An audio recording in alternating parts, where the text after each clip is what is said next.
امام رضا علیہ الصلوۃ والسلام سے کسی نے سوال کیا کہ مولا اپنے بابا کی عبادت کے بارے مطابق بتائیے، تو آپ نے جواب دیا، خدا کی قسم پوری پوری رات گزر جاتی تھی کہ آپ ہمیشہ عبادت کیا کرتے تھے، نیند کے لیے کبھی پلک بھی نہیں جھپکتی تھی اور دن میں روزہ رکھتے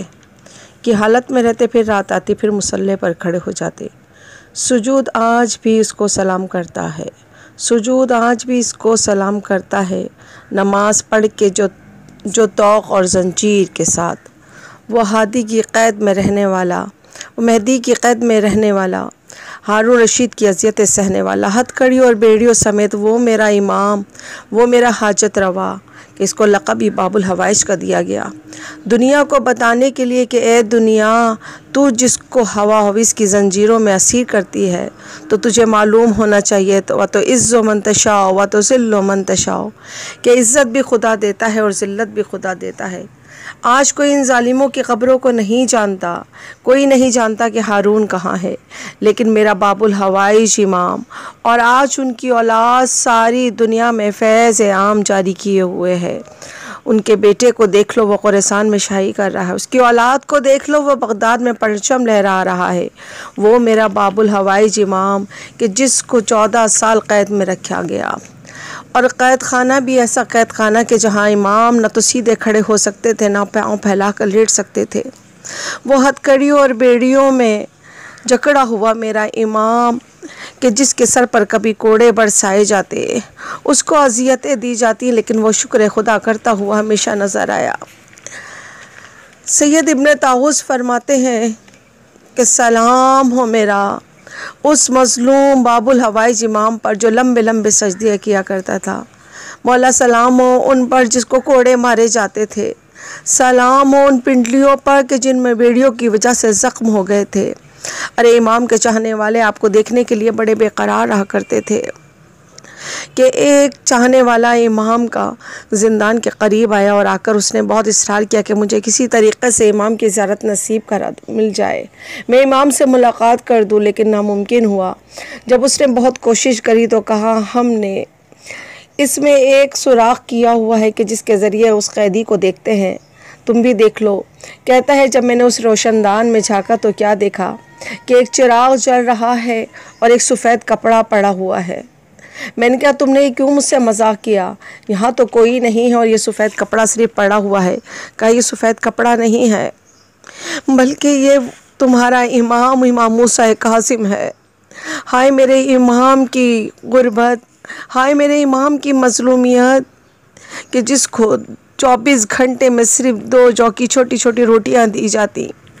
24 گھنٹے میں امام کے لیے اتنا کم رزق، اتنی کمزوری کی حالت میرے امام کی۔ امام نے اپنے چاہنے والوں کو پہلے ہی خبردار کر دیا تھا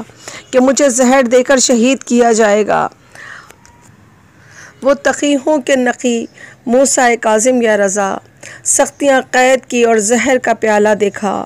عزیزو، میرے امام کو زہر دے دیا گیا، حالت متغیر ہو رہی ہے، امام اکیلے ہیں، تنہائی میں ہیں، جس کے اتنے بیٹے اور بیٹیاں ہوں، وہ امام آج تنہائی کے عالم میں وہاں موجود ہے، یقیناً وہ سکینہ کی قید کو یاد کر رہے ہوں گے، اپنی جدہ زینب کی قید کو یاد کر رہے ہوں گے۔ ارے زندان سے کاظم کو ملی کیسے رہائی، زندان سے کاظم کو ملی کیسے رہائی، زنجیر بھی ہے تن پہ اور 7 سپاہی، میرا امام کی حالت متغیر ہو رہی ہے۔ عزیزو، وقت آیا کہ جب امام اس دنیا سے رخصت ہوئے، ہارون نے حکم جاری کر دیا کہ امام کے جنازے کو بغداد کے پل پر رکھ دیا جائے۔ امام کا جنازہ رات کے اندھیرے میں بغداد کے پل پر رکھ دیا گیا۔ اس کی کوشش یہ تھی کہ کسی طریقے سے جب یہ لاشیں کو لوگ آئیں گے، پامال کرتے ہوئے گزر جائیں گے تو صبح کسی کو پہچان کے قابل نہیں رہے گی، لیکن ہمیں روایت بتاتی ہے کہ امام کا لاشا بغداد کے پل پر رکھا ہوا تھا، دونوں طرف کی سواریاں آ رہی اور رک رہی ہیں، بیچ میں جنازہ رکھا ہے، جانور ایک قدم آگے نہیں بڑھا تھا، لوگ اپنی سواریوں سے اترے تو دیکھا ایک مظلوم کا لاشا رکھا ہوا ہے، اسے اٹھا کر بغداد کی طرف لے کر چلے۔ ارے یہ بے گناہ یہ میرا امام کہ تیرے جنازے کو کاندھا دینے کے لیے تیرے بیٹے تیرے قریب نہیں، لیکن میں کہوں گی مولا پھر بھی آپ خوش نصیب کہ مزدوروں نے آپ کا جنازہ اٹھایا، لیکن ہائے وہ آپ کا جد امجد کہ جس کا لاشا کربلا میں بے گور و کفن 3 دن تک پڑا رہا اور کوئی اٹھانے والا نہیں تھا۔ عزیزو، وہ میرا مظلوم امام، وہ میرا غریب امام کہ جس کے لاشے کو بیٹا کھڑا دیکھ رہا ہے اور رو کر کہہ رہا تھا بابا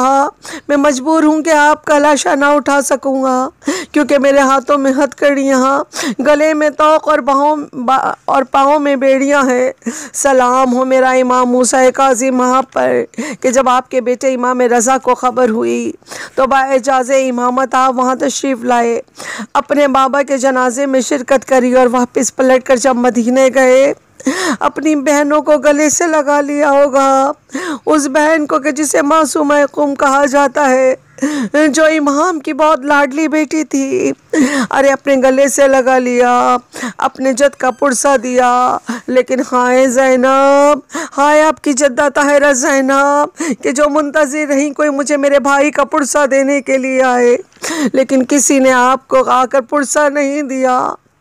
ہاں اگر کوئی آیا تو سر سے چادر کو چھیننے کے لیے، ہاتھوں میں رسن باندھنے کے لیے۔ عزیزو کیا کہنا میرے اس امام کی مظلومیت کا کہ اس امام کے لیے سارا بغداد بھرا ہوا تھا، سارا بغداد بھرا جو تھا مسلمانوں سے۔ روح قرآن کو کسی شخص نے کاندھا نہ دیا، سب مدینے میں ہیں، وارث یہاں کون آئے، ایک مسافر کے لیے کون کفن لائے گا۔